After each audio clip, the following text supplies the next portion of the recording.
Hello friends, சின்ன மருமகள் serial இனி வரப்போகிற எபிசோட்ஸ்க்கான ரிவ்யூ தான் பார்க்க போகிறோம். அடுத்தடுத்த சுவாரஸ்யங்களை தெரிஞ்சுக்கிறதுக்கு இந்த வீடியோவை ஸ்கிப் பண்ணாமல் கடைசி வரைக்கும் பாருங்கள். நம்ம ஈஸ்வரி இருந்துட்டு சாவித்திரியை பழி வாங்கணுன்றதுக்காக தாமரைக்கு ஒரு பிச்சைக்காரனை கல்யாணம் பண்ணி வைக்கணும்னு முடிவு பண்ணுறாங்க. அதுக்கப்புறம் என்ன, அந்த பிச்சைக்காரங்கிட்ட நடந்த விஷயத்தெல்லாம் எல்லாமே சொல்கிறாங்க. இங்கே பாரு, உன்னோட லட்சியத்தை நீ நிறைவேற்றணும்னா நான் சொல்கிறபடி கேட்டால் உன்னோட லட்சியம் நிறைவேறும். உன்னோட லட்சியம் என்ன, பணக்கார பொண்ணை கல்யாணம் பண்ணிக்கிட்டு 3 வேளை சோறு நல்லா சாப்பிடணும், அதுதானே உன்னோட லட்சியம். உன்னோட லட்சியத்தை நான் நிறைவேற்றணும்னா நீ எனக்கு ஒன்று பண்ணணும் அப்படின்னு சொல்லவும், இங்கே பாருங்கள் மேடம், நீங்கள் என்னோட லட்சியத்தை நிறைவேற்றுறேன்னு சொல்லியிருக்கீங்க, அதுக்காக நான் என்ன வேணாலும் பண்ணுவேன் சொல்லுங்கள் மேடம் அப்படின்னு சொல்லவும், அதுக்கப்புறம் என்ன, ஈஸ்வரி இருந்துட்டு இங்கே பாருங்கள், நீங்கள் ஒரு பணக்காரனாக நடிக்கணும், நடித்ததுக்கப்புறம் கண்டிப்பாக அவங்களே உங்களை கல்யாணம் பண்ணிக்கிறேன்னு வந்து கேட்பாங்க.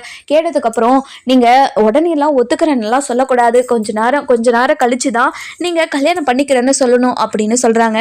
என்ன மேடம் சொல்கிறீங்க, நீங்கள் சொல்கிறத கேட்டால் எனக்கு ரொம்ப பயமாக இருக்குது, ஏதாச்சும் பெரிய பிரச்சனை வந்துருமோ. இங்கே பாருங்கள், எந்த பிரச்சனையும் வராது, கண்டிப்பாக நீங்கள் 3 வேளையும் அதுவும் நான்வெஜ்ஜாக நீங்கள் சாப்பிட்லாம் அப்படின்னு சொல்கிறாங்க. இதை கேட்டுட்டு ரொம்பவே ஆசைப்பட்டு அந்த பிச்சைக்காரனும் இந்த டீல் எங்கேயோ ஒத்துக்கிறாங்க. அதுக்கப்புறம் என்ன, நம்ம ஈஸ்வரி இருந்துட்டு அந்த பிச்சைக்காரனை பணக்காரனா ஒரு செட்டப்பை பண்ணி ஏற்பாடு பண்ணிடுறாங்க. இங்கே பாரு, நீ இப்போது வீட்டுக்கு வந்து ராஜாங்கத்துக்கிட்ட, அதாவது அமைச்சர்கிட்ட ஏதாச்சும் பேசுகிற மாதிரி வந்ததுக்கப்புறம் உன்னோட குறைகளை சொல்கிற மாதிரி அங்கெல்லாம் உட்காரு வந்து, அதுக்கப்புறம் நடக்கிற விஷயத்தெல்லாம் நானே பார்த்துக்கிறேன் அப்படின்னு சொல்லிடுறாங்க. சரிங்க மேடம், நீங்கள் சொன்ன மாதிரியே நான் எல்லாத்தையும் பண்ணிடுறேன் அப்படின்னு சொல்லிட்டு நம்ம ஈஸ்வரியும் தாமரைன்ற பாரு சித்ராவும் கிளம்பிடுறாங்க. கிளம்பின உடனே நம்ம சித்ரா இருந்துட்டு, மா இதெல்லாம் சரி வருமாமா அப்படின்னு சொல்லவும், இதை கேட்டுட்டு நம்ம ஈஸ்வரி இருந்துட்டு, இங்கே பாருடி, தான் பையன் வாழ்க்கை எப்படி இருக்குதுன்னு பார்த்துக்கிட்டு தானே இருக்கேன், இப்படி இருக்கிறதுக்கு காரணமே அவங்க 2 பேர் தானே. அவங்க 2 பேரும் நினச்சி வாழ்க்கை ஃபுல்லாக கஷ்டப்படுற மாதிரி நான் ஒன்று பண்ண தேவையில்லையா அவங்களுக்கு, அதனால நான் கண்டிப்பாக இதை தாண்டி பண்ணுவேன், கண்டிப்பாக இது சரி வரும், நீ பாரு வேணாம் அப்படின்னு சொல்லிட்டு வீட்டுக்கு கிளம்புறாங்க. வீட்டுக்கு போன உடனே அடுத்த நிமிஷமே அந்த பிச்சைக்காரனும் ஆடி கார்ல வந்து இறங்கின உடனே 4 பிள்ளைங்க வந்து அந்த காரை திறந்து விட்டு அந்த பிச்சைக்காரன் இறங்குற மாதிரி ஒரு பில்டப் எல்லாம் காட்டுறாங்க. இதை பார்த்துட்டு நம்ம சாவித்திரியும் தாமரையும் அசந்து போய் பார்க்குறாங்க. பார்த்த உடனே பயங்கர சந்தோஷத்துல நம்ம தாமரை இருந்துட்டு, மா யாருமா இது, நீ என்ன பொண்ணு பார்க்க வந்தங்களாமா அப்படின்னு சொல்லவும், இதை கேட்டுட்டு நம்ம சாவித்திரி இருந்துட்டு, எனக்கு என்னடி தெரியும், போய் அண்ணனை கேட்கலாமா அப்படின்னு சொல்றாங்க. அந்த நேரம் பார்த்து நம்ம தாமரையோட தப்பட்டா பறந்து போயிட்டு அந்த பிச்சைக்காரன் மேல விழுந்த உடனே அந்த பிச்சைக்காரனும் நம்ம தாமரையை பார்த்து அப்படியே ஒரு ரொமான்ஸா பார்த்துக்கிட்டே இருக்காங்க. 2 பேரும் ரொமான்ஸை தாங்க முடியல.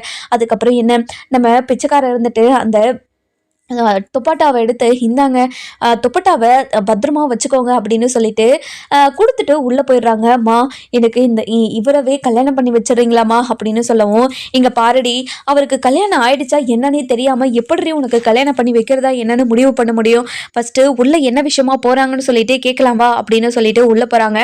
உள்ளே போன உடனே அந்த பிச்சைக்காரர் இருந்துட்டு, அதாவது ராஜாங்கத்துக்கிட்ட ஒரு கட்சி வேலையாக தான் வந்தோம், அதனால தான் உங்களை பார்த்துட்டு போகலான்னு வந்தோம், உங்ககிட்ட பேசலாமா அப்படின்னு சொல்லவும், இதை கேட்டுட்டு ராஜாங்க இருந்துட்டு, இப்போ என்னால் பேசுகிற நிலைமையிலலாம் இல்லை, இன்னும் ஒரு 2 நாள் கழிச்சு நீங்கள் வீட்டுக்கு வரீங்களா அப்படின்னு நம்ம அதாவது ராஜாங்க இருந்துட்டு சொல்லவும், சரிங்கய்யா, நீங்கள் 2 நாள் கழிச்சு வர சொல்லியிருக்கீங்க, கண்டிப்பாக நான் 2 நாள் கழிச்சு வரேன், ரொம்ப சந்தோஷம் ஐயா அப்படின்னு சொல்லிட்டு அந்த இடத்த விட்டு போகவும், அதுக்கப்புறம் அந்த வீட்டை விட்டு கிளம்பிடுறாங்க. அதுக்கப்புறம் நம்ம சாவித்திரி இருந்துட்டு ராஜாங்கத்துக்கிட்ட போயிட்டு, அண்ணன் அவங்க யாருன்னு அப்படின்னு சொல்லவும், இதை கேட்டுட்டு நம்ம ராஜாங்க இருந்துட்டு, அவங்க ஏதோ கட்சி வேலையாக தான் வந்திருக்காங்க, என்ன விஷயம் அப்படின்னு சொல்ல கேட்கவும், இங்கே பாருங்கண்ணே, அவங்கள என்னோட பொண்ணுக்கு கல்யாணம் பண்ணி வைக்கலான்னு நான் முடிவு பண்ணியிருக்கேண்ணே, ப்ளீஸ்ண்ணே அவங்க யார் என்னன்னு விசாரிச்சு நீங்கள் என்னோட பொண்ணுக்கு கல்யாணம் பண்ணி வைக்கிறீங்களா. இங்கே பாரு ஈஸ்வரி, இங்கே பாரு சாவித்திரி, எதையும் நான் அதாவது எடுத்தவங்க கவுத்தணுன்னாலாம் நம்ம பண்ண முடியாது, யாருன்னே தெரியாதவங்கள நீ எப்படி கல்யாணம் பண்ணிக்க முடியும். இங்கே பாருங்கண்ணே, இன்னும் அவங்க வாசலை விட்டு கூட போயிருக்க மாட்டாங்க, நான் போயிட்டு கூட்டிகிட்டு வரேன், யார் என்னன்னு நீங்கள் விசாரிச்சதுக்கு அப்புறம் முடிவு பண்ணிக்கலாண்ணே, ப்ளீஸ்ண்ணே அப்படின்னு சொல்லவும், சரி என்னமோ சொல்கிறேன், நீ போய் கூட்டிகிட்டு வா அப்படின்னு சொல்லிட்டு கூட்டிகிட்டு வர சொல்கிறாங்க. அதுக்கப்புறம் சாவித்திரி குடுகுடுன்னு வெளியே ஓடி போகிறாங்க. வெளியே ஓடி போன உடனே, சார் நில்லுங்க சார் நில்லுங்க சார்னு சொல்லிட்டு கத்திக்கிட்டே போகவும், அதுக்கப்புறம் அந்த பிச்சைக்காரன் திரும்பி பார்க்குறாங்க. என்ன விஷயம் அப்படின்னு சொல்லி கேட்கவும், அதாவது இங்கே என்ன உங்களை கூட்டிகிட்டு வர சொன்னார், இப்போவே உங்ககிட்ட பேசணுமா அப்படின்னு சொல்கிறாங்க. அவங்க 2 நாள் கழிச்சு என்ன வர சொன்னாங்களே, இப்போ திடீர்னு என்ன இப்போவே பேசணும்னு சொல்கிறாங்களா அப்படின்னு சொல்லவும், இதை கேட்டுட்டு நம்ம பிச்சைக்காரன் இருந்துட்டு சரிங்க மேடம் வாங்க போகலாம் அப்படின்னு சொல்லிட்டு பேசுறதுக்காக உள்ள கிளம்புறாங்க. நம்ம அதாவது ஈஸ்வரிக்கு பயங்கர சந்தோஷம்.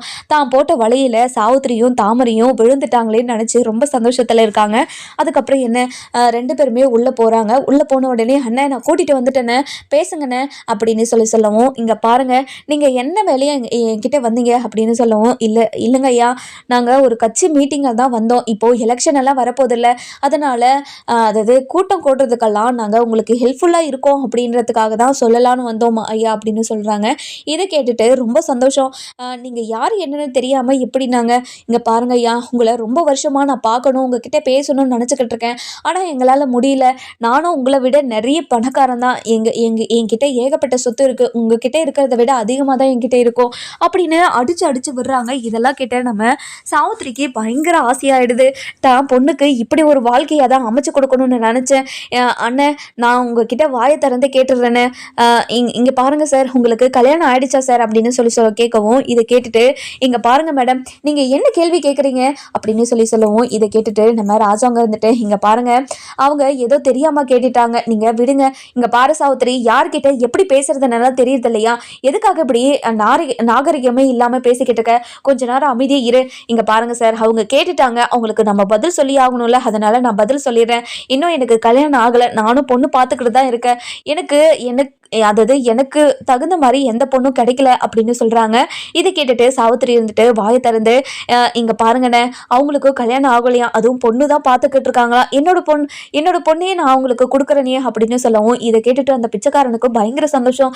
என்ன இந்த அம்மா பணக்காரன்னு சொன்ன உடனே வாயை திறந்துக்கிட்டு இப்படி நல்லவனா கெட்டவனான்னு கூட யோசிக்காம கல்யாணம் பண்ணி கொடுக்குறேன்னு யோசிக்குதே அப்படின்னு சொல்லிட்டு ஒரு பக்கம் நினச்சிக்கிட்டு இருக்காரு. அதுக்கப்புறம் என்ன நம்ம சாவித்திரிக்கு பயங்கர சந்தோஷம். அதுக்கப்புறம் என்ன நம்ம ராஜாங்க இருந்துட்டு இங்கே பாருங்கள் என்னோட தங்கச்சி உங்ககிட்ட அதாவது கேட்கக்கூடாத கேள்வியை கேட்டுட்டாலும் என்னன்னு எனக்கு தெரியல.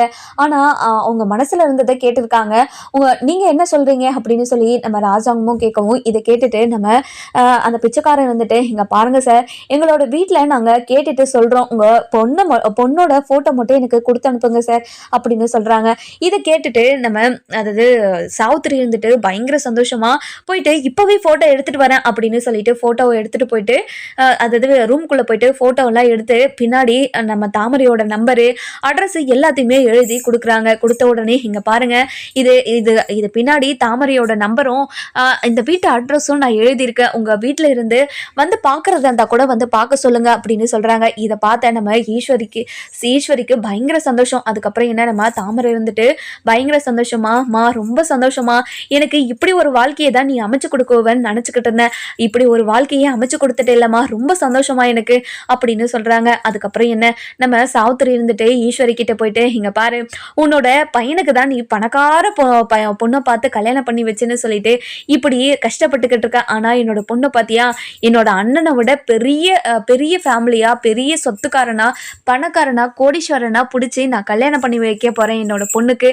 பார்த்து வயிறு எரிய போகிறேன் அப்படின்னு சொல்லவும் இதை கேட்டுட்டு நம்ம ஈஸ்வரிக்கு பயங்கர சந்தோஷமா அப்படியே உள்ளுக்குள்ள அப்படியே குழுன்னு சிரிச்சுக்கிட்டே இருக்காங்க. இங்க பாருங்க இந்த கல்யாணம் நடக்குமோ நடக்காதோ இதை இப்போவே நீங்க யோசிச்சுக்கிட்டே இருக்கீங்க. இந்த யோசிச்சுக்கிட்டே இருந்தீங்கன்னா கண்டிப்பா இந்த கல்யாணம் நடக்க கூட நடக்காது அப்படின்னு சொல்றாங்க. இதை கேட்டுட்டு நம்ம சாவித்திரிக்கு பயங்கர கோவம் வந்தது. இங்க பாருங்க இந்த கல்யாணத்தை நிறுத்ததுக்காக நீங்க ஏதாச்சும் பண்ணீங்க உங்களை நான் சும்மாவே விட மாட்டேன்.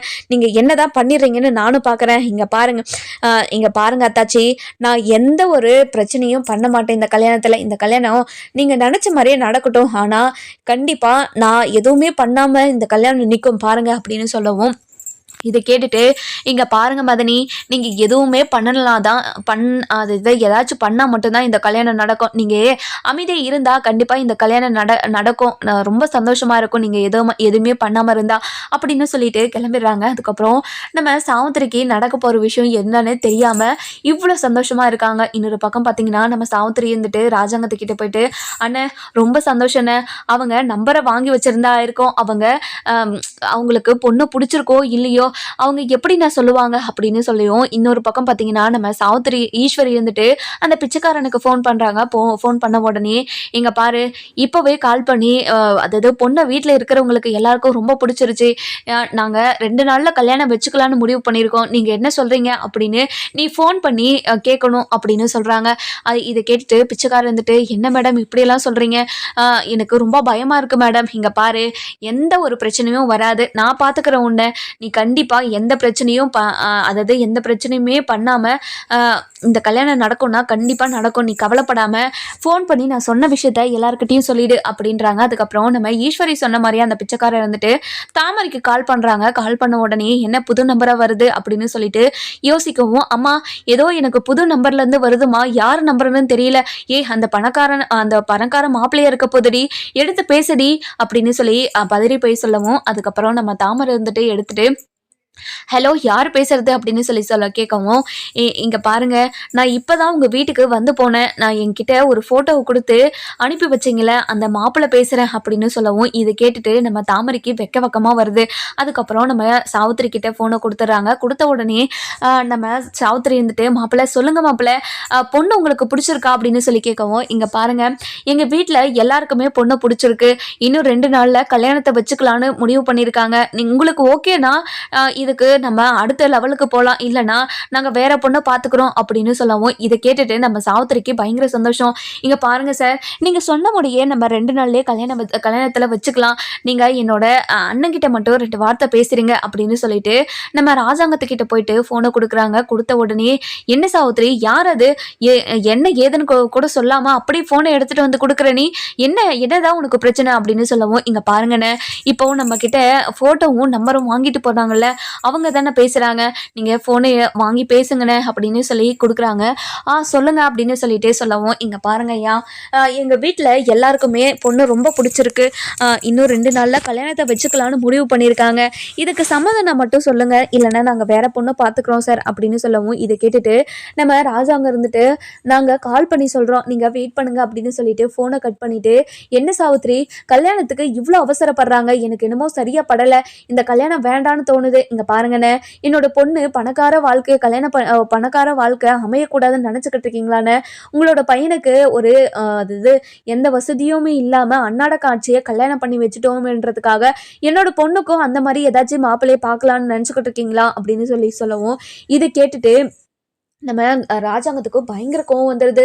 இங்கே பாரு சாவித்திரி, நீ என்னதான் பேசிக்கிட்டு இருக்க, நீ எல்லாம் தெரிஞ்சுதான் பேசிக்கிட்டு இருக்கியா இல்லை புரிஞ்சுதான் பேசிக்கிட்டு இருக்கியா, என்ன இந்த உலகத்தில் என்ன நடக்குது ஏது நடக்குதுன்னு தெரியாமல் பேசிக்கிட்டு இருக்க நீ, உன்னோட பொண்ணை நல்லபடியாக வச்சு காலம் முழுக்கும் காப்பாற்றுப்பானா அப்படின்னு பார்க்காம பணத்தை மட்டும் யோசிச்சுக்கிட்டு இருக்கியே, நீ கொஞ்சம் கூட மனசாட்சி இல்லாமல் பேசிக்கிட்டு இருக்க, நான் உன்னோட பொண்ணோட வாழ்க்கை கெடுக்கவனா, நீ கொஞ்சம் கூட யோசிக்காமல் இப்படி பேசுறிய அப்படின்னு சொல்லவும், இதை கேட்டுட்டு தாமரை இருந்துட்டு இங்கே பாருமா எனக்கு இந்த மாப்பிள்ளை தான் எனக்கு வேணும், இந்த மாப்பிள்ளையை எப்படியாவது உங்கள் அண்ணன்கிட்ட பேசி இந்த மாப்பிள்ளையை சம்மதிக்க வைமா அப்படின்னு சொல்லிடுறாங்க. அதுக்கப்புறம் நம்ம சாவித்திரி இருந்துட்டு இங்கே பாருங்கண்ணே என்னோட பொண்ணுக்கு இந்த மாப்பிள்ளையே ஓகே தான், இந்த மாப்பிள்ளையவே நம்ம பேசி முடிச்சிடலான்னு, அவங்க என்ன 2 நாளில் கல்யாணம் பண்ணுறதுன்னு சொல்கிறாங்க, வேற எதுவும் சொல்லலைல்ல, அதனால நம்ம 2 நாளில் கல்யாணம் வச்சுக்கலாமே, இதில் ஒன்றும் தப்பு இல்லையே அப்படின்னு சொல்லவும், இதை கேட்டுட்டு நம்ம சாவித்திரிக்கு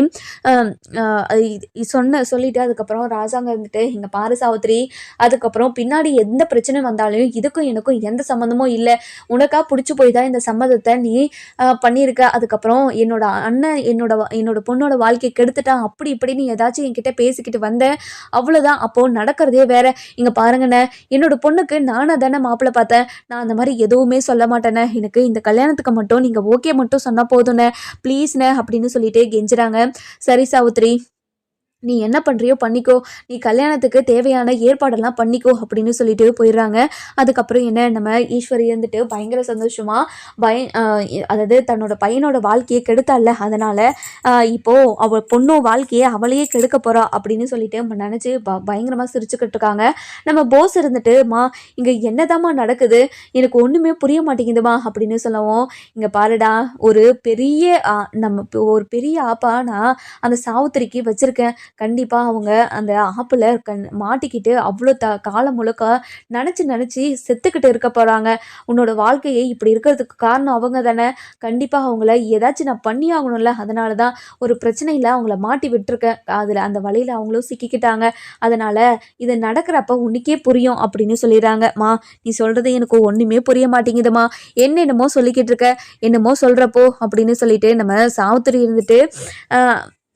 சாவுத்திரி இருந்துட்டு அந்த மாப்பிள்ளைக்கு கால் பண்ணி, இங்கே பாருங்க மாப்பிள்ளை, என்னோட வீட்லையும் ஒரு சம்மதம் சொல்லிட்டாங்க. கல்யாணத்துக்கான ஏற்பாடு எல்லாத்தையும் பண்ணிடுங்க. இன்னும் 2 நாளில் கல்யாணம்னா நம்ம கல்யாணத்தை எங்கே வச்சுக்கலாம்? உங்கள் வீட்டில் இருந்து எல்லாருமே கூட்டிகிட்டு வீட்டுக்கு வரீங்களா அப்படின்னு சொல்லவும், இங்கே பாருங்க, நீங்கள் யாருன்னு எனக்கு தெரியல. ஆனால் எங்கள் வீட்டில் இருக்கிறவங்க எல்லாருமே ரொம்ப பிஸி. அதனால் கல்யாணத்தை ஒரு கோவிலே வச்சுக்கலாம். அதுக்கப்புறம் ரிசப்ஷனு பெரிய லெவலில் வச்சுக்கலாம் அப்படின்னு சொல்கிறாங்க. நீங்கள் சொல்கிறதெல்லாம் ஓகே தான். ஆனால் உங்கள் வீட்டில் இருக்கிறவங்களெல்லாம் பொண்ணு பார்க்கணும்ல அப்படின்னு சொல்லவும், என் வீட்டில் இருக்கிறவங்க எல்லாருமே பொண்ணை ஃபோட்டோவில் பார்த்துட்டாங்களே, அதுவே போதும். நான் ஃபோனில் தான் எல்லாருக்குமே ஃபோட்டோ அனுப்பி வச்சுருந்தேன். எல்லாருமே ஃபாரினில் இருக்காங்க. இன்னும் ஒரு 5 நாளில் நான் ஃபாரினுக்கு போக போகிறேன். அதனால் உங்கள் பொண்ணை கல்யாணம் பண்ணிக்கிட்டு நானும் என்னோட பொண்டாட்டியை கூட்டிகிட்டு நான் ஃபாரினுக்கு போகலான்னு இருக்கேன் அப்படின்னு சொல்கிறாங்க. இதை கேட்டுட்டு நம்ம சாவுத்திரிக்கு பயங்கர சந்தோஷமாயிடுது. சரிங்க மாப்பிள்ளை, சரிங்க, நம்ம கோவிலில் கல்யாணம் பண்ணிக்கலாம். ரிசப்ஷன் இருந்துட்டு நீங்கள் ஃபாரினுக்கு போயிட்டு வந்ததுக்கப்புறம் நம்ம ரிசப்ஷன் எல்லாம் வச்சுக்கலாம் அப்படின்னு சொல்கிறாங்க. அதுக்கப்புறம் என்ன, சரிங்கம்மா, நீங்கள் நான் இன்னும் கொஞ்ச நேரத்தில் உங்கள் வீட்டுக்கு வரேன். வீட்டுக்கு வந்த உடனே கல்யாணத்தை எங்கே வச்சுக்கலாம், ஏது வச்சுக்கலாம்னு சொல்லிட்டு நம்ம உட்காந்து பேசிக்கலாம் அப்படின்னு சொல்கிறாங்க. அதுக்கப்புறம் நம்ம தாமரை இருந்துட்டு, இவ்வளோ பெரிய பணக்காரனை எனக்கு கல்யாணம் பண்ணி வைப்பேன்னு நான் நினச்சி கூட பார்க்கலாமா, ரொம்ப சந்தோஷமாக இருக்குது. இன்னும் 5 நாளில் நான் ஃபாரினுக்கு போக போகிறேன்னா, நான் ஃப்ளைட்லலாம் போகுவானாமா, அப்படியே வானத்தில் பறந்துக்கிட்டு இருப்பேன்ல 5 நாள் கழிச்சு அப்படின்னு சொல்லிட்டு ஒரு கனவு கோட்டையே கட்டிக்கிட்டு இருக்காங்க நம்ம தாமரை. அதுக்கப்புறம் என்ன, அந்த பிச்சைக்காரனும் வீட்டுக்கு வந்துடுறாங்க. வீட்டுக்கு வந்த உடனே நம்ம ராஜா அதுக்கப்புறம் என்ன, வீட்டில் இருக்கிற எல்லாருமே உட்காந்து பேசிக்கிட்டு இருக்காங்க. நம்ம அப்பத்தா இருந்துட்டு, இங்கே பாருங்க, உங்கள் குடும்பத்தில் இருக்கிற யாருமே வராமல் எப்படி நாங்கள் உங்களை நம்புறது, உங்களை நம்பி எப்படி என் பொண்ணை கொடுக்கறது அப்படின்னு சொல்லவும், இங்கே பாருங்க மேடம், என்னோட குடும்பத்தில் இருக்கிறவங்க எல்லாருமே இப்போ ஃபாரினில் இருக்காங்க. அதனால அவங்களால வர முடியாது. இன்னும் 5 நாளில் நானும் ஃபாரினுக்கு போக போகிறேன். அதனால் நான் இப்போ சீக்கிரமாக கல்யாணம் பண்ணிக்கிட்டேன்னா என்னோட பொண்டாட்டியை கூட்டிகிட்டு நான் ஃபாரினுக்கு போவேன்ல, அதனால தான் மேடம் சொல்கிறேன். இல்லைன்னா நான் ஃபாரினுக்கு போயிட்டு வந்துட்டதுக்கப்புறம் கல்யாணத்தை வச்சுக்கலாமா அப்படின்னு சொல்கிறாங்க. இதை கேட்டுட்டு சாவித்திரி வந்துட்டு, அண்ணா இல்லைண்ணே, நம்ம இப்போவே கல்யாணத்தை வச்சுக்கலாண்ணே. அவங்க ஃபாரினுக்கு போகிறதுக்கு முன்னாடியே கல்யாணத்தை வச்சுக்கிட்டு என்னோட பொண்ணையும் ஃபாரினுக்கு அனுப்பி வைக்கலான்னு இருக்கண்ணே அப்படின்னு சொல்கிறாங்க. இங்கே பாரு சாவித்திரி, நீ ரொம்ப அவசரப்பட்டுக்கிட்டு இருக்கன்னு எனக்கு தோணுது. கல்யாணம்னா உனக்கு அவ்வளோ சாதாரணமாக போச்சா? என்ன ஏதுன்னு விசாரிக்காமல் நீ பாட்டுக்கு எல்லாத்தையும் பண்ணிக்கலாம் செஞ்சுக்கலான்னு சொல்லிக்கிட்டே இருக்க. ஒரு பொண்ணோட வாழ்க்கை இது அப்படின்னு சொல்லவும், இதை கேட்டுட்டு நம்ம சாவித்திரி இருந்துட்டு, இங்கே பாருங்கண்ணே, என்னோட பொண்ணோட வாழ்க்கை நல்லா இருக்கணும்னு நான் நினைக்க மாட்டேனா? இல்லைன்னா நான் யோசிக்க மாட்டேனா? நான் யோசிக்காததான் நீங்கள் யோசிக்க போறீங்களா? இங்கே பாருங்கண்ணே, நீங்கள் எதுவுமே பேசக்கூடாது, இந்த கல்யாணத்துக்கு ஏற்பாடு பண்ணுங்கண்ணே அப்படின்னு சொல்லிடுறாங்க. இங்கே பாரு சாவித்திரி, நீ சொல்கிறனேன்றதுக்காக தான் நீ எல்லாத்தையும் நான் பண்ணிக்கிட்டு இருக்கேன். அதுக்கப்புறம் இதுக்கு நான் காரணம், அதாவது இதில் ஏதாவது பிரச்சனை வந்துச்சுன்னா எல்லாத்துக்கும் காரணம் நீ மட்டும்தான், சரியா அப்படின்னு சொல்லிடுறாங்க. அண்ணா, இதை எத்தனை முறை தான் என்கிட்ட சொல்லுவேன், எல்லாத்துக்கும் நானே பொறுப்பேற்றுக்கிறேன்னே. இந்த கல்யாணத்துக்கு நீங்கள் ஏற்பாடு பண்ணுங்கள். இங்கே இஃப் இஸ் டோன்ட் மைண்ட், நான் இங்கேவே தங்கிக்கலாமா 2 நாள் அப்படின்னு சொல்லவும், இதை கேட்டுட்டு, சரிங்க மாப்பிள்ளை, நீங்கள் இங்கேவே தங்கிக்கோங்க, உங்களுக்கு ரூம் ஒன்று அரேஞ்ச் பண்ணி கொடுக்குறேன் அப்படின்னு சொல்லிடுறாங்க. அதுக்கப்புறம் என்ன, கல்யாணத்துக்கான ஏற்பாடு எல்லாத்தையும் பண்ணிக்கிட்டே இருக்காங்க. அதுக்கப்புறம் என்ன, நம்ம அந்த பிச்சைக்காரங்கிட்ட நம்ம ஈஸ்வரி வந்துட்டு ஒரு 50 லட்சத்தை எடுத்துகிட்டு போயிட்டு நம்ம சாவித்திரி கிட்ட கொடுக்க சொல்கிறாங்க. அதுக்கப்புறம் என்ன, அந்த 50 லட்சத்தில் ஒரு 2 லட்சம் மட்டும் எடுத்துக்கோங்க, மீதி எல்லாம் நான் கல்யாணத்தை செலவுக்கு நான் எடுத்துக்கிறேன் அப்படின்னு சொல்லிட்டு அவங்க கிட்ட நீ கொடுத்து வை, அதுக்கப்புறம் நான் வாங்கிக்கிறேன், சரியா அப்படின்னு சொல்கிறாங்க. இங்கே பாரு, இந்த காசை தூக்கிட்டு நீ ஓடிட மாட்டியா அப்படின்னு சொல்லிட்டு ஈஸ்வரி கேட்கவும், இதை கேட்டுட்டு, இங்கே பாருங்க மேடம், என்னோட லட்சத்தை நீங்கள் நிறைவேற்றி கொடுக்குறேன்னு சொல்லியிருக்கீங்க. அதனால எப்படி மேடம் நீ இந்த காசுக்கு ஆசைப்பட்டு நான் என்னோட லட்சத்தை விட்டுட்டு ஓட முடியும்? அப்படியெல்லாம் நான் பண்ணவே மாட்டேன், நீங்கள் கவலையே படாதீங்க அப்படின்னு சொல்லிட்டு அந்த காசை வாங்கிட்டு போயிட்டு நம்ம சாவித்திரி கிட்ட, இங்கே பாருங்க, இங்கே பாருங்க ஆண்டி, எனக்கு நீங்கள் அத்தை முறை வேணும்ல அப்படின்னு சொல்கிறாங்க. ஆமாங்க மாப்பிள்ளை, நான் உங்களுக்கு அத்தை தான். இங்கே பாருங்க அத்தை, இதில் ஒரு 50 லட்ச ரூபாய் இருக்குது, இதில் 2 லட்ச ரூபாய் எடுத்து உங்கள் பொண்ணுக்கு ஏதாச்சும் கிஃப்ட் வாங்கிக்க சொல்லுங்கள், மீதி நான் கல்யாண செலவுக்கு வச்சுக்கிறேன். நீங்கள் நீங்கள் இதை வச்சுக்கிறீங்களா அப்படின்னு சொல்லி கேட்கவும், இதை கேட்டுட்டு நம்ம சாவித்திரிக்கு பயங்கர சந்தோஷம். என்ன 50 லட்சமா அப்படின்னு சொல்லி அப்படியே வாயை பொழந்துக்கிட்டு, சரிங்க மாப்பிள்ள நான் வச்சுக்கிறேன் அப்படின்னு சொல்லிட்டு அந்த 50 லட்சத்தை வாங்கிட்டு அதில் 2 லட்சத்தை மட்டும் எடுத்து நம்ம சாவித்திரி கையில் கொடுத்து, இதை உங்கள் பொண்ணுக்கு ஏதாச்சும் கிஃப்ட் எதுவும் வாங்கி கொடுங்க அப்படின்னு சொல்லிட்டு கொடுத்துட்டு கிளம்பிடுறாங்க. அதுக்கப்புறம் என்ன நம்ம சாவித்திரிக்கு பயங்கர சந்தோஷம். இங்கே பாருடி தாமரை, உனக்கு இவ்வளோ பெரிய வாழ்க்கை அமையும்னு நான் நினச்சி கூட பார்க்கலடி. எனக்கு ரொம்ப சந்தோஷமாக இருக்குது. கண்டிப்பாக இந்த வாழ்க்கை உனக்கு ரொம்ப சந்தோஷமாக இருப்ப நீ. என்னோட பொண்ணு பணக்கார வீட்டில் போய் ஒரு பணக்கார வாழ்க்கையை வாழணும்னு நான் ரொம்ப நாளாக ஆசைப்பட்டுக்கிட்டு இருந்தேன். அதுவும் இந்த வீட்டில் அடிமையாக இருக்கிறதுக்கு நீ ஒரு வீட்டில் போயிட்டு ஒரு பணக்காரியாக நீ அதிகாரம் பண்ணிக்கிட்டு ஒரு வாழ்க்கையை வாழணும்னு நினச்சிட்டு இருந்தேன். அது இப்போது நடக்க போகுது. ரொம்ப சந்தோஷம் அப்படின்னு சொல்லிக்கிட்டு இருக்காங்க. அதுக்கப்புறம் என்ன, நம்ம தாமரைக்கு இருந்துட்டு முகூர்த்த புடவை எடுக்கிறதுக்காக எல்லாருமே வீட்டில் இருந்து கிளம்புறாங்க. கிளம்பிட்ட உடனே நம்ம காவியா இருந்துட்டு தாமரைக்கிட்ட போயிட்டு, இங்கே பாருங்கள், எனக்கு என்னமோ நீங்கள் ரொம்ப அவசரப்படுற மாதிரி தோணுது. அதனால் நீங்கள் மாப்பிள்ளையை பற்றி நிறைய விசாரிச்சுட்டு அதுக்கப்புறம் நீங்கள் கல்யாணத்துக்கு ஓகே சொல்லியிருக்கலாம்ல அப்படின்னு கேட்கவும், இதை கேட்டுட்டு நம்ம தாமரை இருந்துட்டு, இங்கே பாருங்கள், என்னோடய வாழ்க்கையை எனக்கு பார்த்துக்க தெரியாதா? எதுக்காக நீங்கள் ஆளுக்கு வந்து அட்வைஸ் பண்ணிக்கிட்டே இருக்கீங்க? என்ன தான் நினச்சிக்கிட்டு இருக்கீங்க நீங்கள் அப்படின்னு சொல்லி கேட்கவும், இங்கே பாருங்கள், உங்களோட வாழ்க்கை நல்லா இருக்கணுன்றதுக்காக தான் நான் சொன்னேன். எனக்கு என்னமோ அந்த மாப்பிள்ளையை பார்த்தா எனக்கு டவுட்டாக தான் இருக்குது. உங்களுக்கு டவுட் கூட வரலையா? நீங்கள் அவ்வளோ பெரிய முட்டாளா அப்படின்னு சொல்லி கேட்கவும், இதை கேட்டுட்டு, எங்களை பார்த்தா உங்களுக்கு முட்டாள் மாதிரி தெரியுதா? நான் ஒரு பணக்கார வாழ்க்கையே வாழக்கூடாதுன்றதுக்காக தானே பொறாமையில இப்படியெல்லாம் பண்ணிக்கிட்டு இருக்கீங்க. அது கூட தெரியாமல் நான் இப்படியெல்லாம் அதாவது நீங்கள் சொல்கிறதெல்லாம் ஏற்றுக்கிட்டு நான் பண்ணிக்கிட்டு நினச்சிக்கிட்டு இருக்கீங்களா? நீங்கள் எதுவுமே என்கிட்ட சொல்லாதீங்க அப்படின்னு சொல்லிடுறாங்க. அதுக்கப்புறம் உங்கள் இஷ்டம். அதுக்கப்புறம் என்ன, நம்ம மலர் இருந்துட்டு காவியா கிட்ட போயிட்டு, இங்கே பாருங்கள் காவியா, நீங்கள் என்ன சொன்னாலும் அவங்க ஏற்றுக்க போகிறது கிடையாது.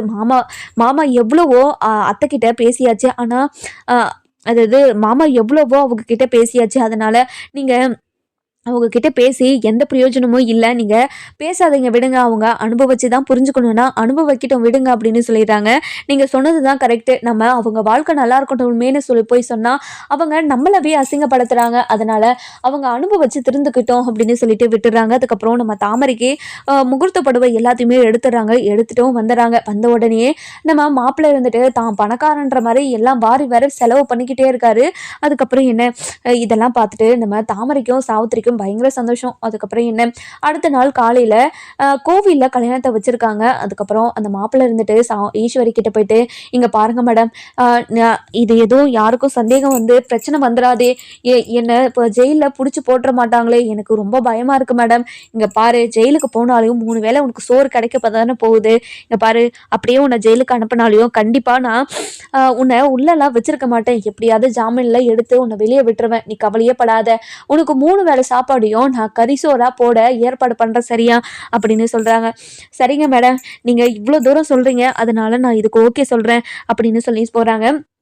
அடுத்த நாள் காலையில் கல்யாணத்துக்கு எல்லாத்துக்கும் ஏற்பாடும் பண்ணிடுறாங்க. ஏற்பாடு பண்ண உடனே அதாவது ஐயரு மந்திரத்தை ஊதிக்கிட்டு இருக்காங்க. அதுக்கப்புறம் பொண்ணு வர சொல்கிறாங்க. பொண்ணு வர சொல்லிட்டு கொஞ்ச நேரம் மந்திரம் சொல்லிக்கிட்டு இருக்காங்க. அதுக்கப்புறம் மாப்பிள்ளையும் வர சொல்லிடுறாங்க. வர சொன்ன உடனே மாப்பிள்ளையும் ரெடியாகி வந்துடுறாங்க. வந்த உடனே நம்ம சாவித்திரிக்கு பயங்கர சந்தோஷம். கடவுளே, என் பொண்ணுக்கு ஒரு கோடீஸ்வரர் வாழ்க்கையை அமைச்சு கொடுக்கணும்னு ஆசைப்பட்டேன். அப்படி ஒரு வாழ்க்கையை நான் அமைச்சு கொடுத்துட்டேன். ரொம்ப சந்தோஷம் கடவுளே அப்படின்னு சொல்லிட்டு அப்படியே தன்னோட பொண்ணோட வாழ்க்கையை பாரத்தையே இறக்கி வச்ச மாதிரி ஃபீல் பண்ணிக்கிட்டு இருக்காங்க. ஆனால் தன்னோட பொண்ணோட பாரத்தையே திரும்ப தலைமையில தூக்கி சுமக்க போகிறோன்னு தெரியல நம்ம சாவித்திரிக்கு. அதுக்கப்புறம் என்ன, நம்ம அதாவது ஐயரு இருந்துட்டு கெட்டி மேலன்னு சொல்லிட்டு தாலியை எடுத்து கொடுக்கவும், அந்த பிச்சைக்காரன் இருந்துட்டு நம்ம தாமரை கழுத்தில் தாலியும் கட்டிடுறாங்க.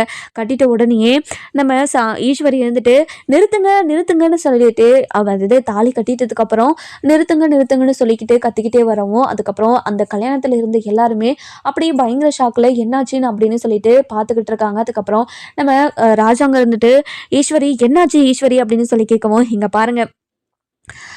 பாருங்க மாமா, இந்த கல்யாணத்தில் ரொம்ப ரொம்ப பெரிய பிரச்சனை இருக்குது. இந்த மணமேடையில் உக்காந்துக்கிட்டு இருக்கவன் யார் தெரியுமா அப்படின்னு சொல்லி கேட்கவும், இதை கேட்ட நம்ம தாமரைக்கு பயங்கரமாக ஷாக் ஆகிடுது. அதுக்கப்புறம் சாவித்திரி வந்துட்டு, இங்கே பாருங்க மதனி, என்ன யார் இந்த கல்யாணத்தில் உக்காந்துக்கிட்டு இருக்கவன், இங்கே பாருங்க அத்தாச்சி, மாமா 1000 முறை உங்ககிட்ட சொல்லியிருப்பாரு. இந்த கல்யாணத்தில் மாப்பிள்ளை யார் என்னன்னு விசாரிச்சு இந்த கல்யாணத்தை பண்ணுங்கன்னு எத்தனையோ முறை உங்ககிட்ட சொன்னாங்க. ஆனால் நீங்கள் எதுவுமே கண்டுக்காம இப்போ இப்படி ஒரு மாப்பிள்ளைக்கு தாமரையை கட்டி கொடுத்துட்டீங்களே அப்படின்னு சொல்லிட்டு தலைப்பாட அடிச்சுக்கிட்டு இருக்காங்க. இது கேட்டுட்டு நம்ம சாவித்திரிக்கு பயங்கரமா அழுக வந்துடுது. இங்க பாருங்க அத்தாச்சி, இங்க பாருங்க மதனி, நீங்க சொல்றதெல்லாம் கேட்டா எனக்கு ரொம்ப பயமா இருக்கு, என்னன்னு சொல்லுங்க மதனி அப்படின்னு சொல்லி கேட்கவும், இங்க பாருங்க அத்தாச்சி, இந்த மணமேடையில உட்காந்துக்கிட்டு இருக்கவன் யாருன்னு தெரியுமா? கோவில்ல பிச்சை எடுக்கிறவனுக்கு தான் நீங்க உங்க பொண்ணை கல்யாணம் பண்ணி கொடுத்துருக்கீங்க அப்படின்னு சொல்லவும், இதை கேட்டுட்டு நம்ம சாவித்திரிக்கு அப்படி நெஞ்சு வெடிச்சிருது. என்ன என்ன என்ன மதனி சொல்றீங்க நீங்க? நீங்க சொல்றதெல்லாம் உண்மையா?